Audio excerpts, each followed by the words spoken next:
სამცხე ჯავახეთში ვაჰან ტეჯანის მშობლიურ სოფელ განძაში პოეტის სახელმუზეუმი გაიხსნა. ტრადიციული დღესასწაული ტეჯანის დღე ჯავახეთის კულტურული კალენდრის ერთ-ერთი უმნიშვნელოვანესი მოვლენა.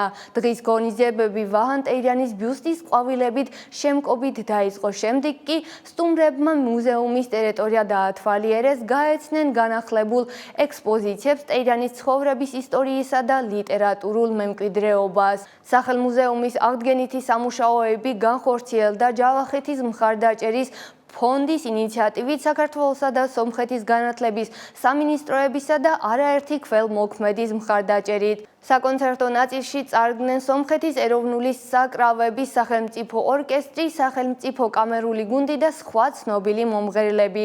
სახელმუზეუმში ასევე წარმოდგენილი იყო ტრადიციული სომხური ლავაში, დამსწრეებს ადგილზე ჰქონდათ შესაძლებლობა დაეგვემოვნებინათ ჯავახური კერძები.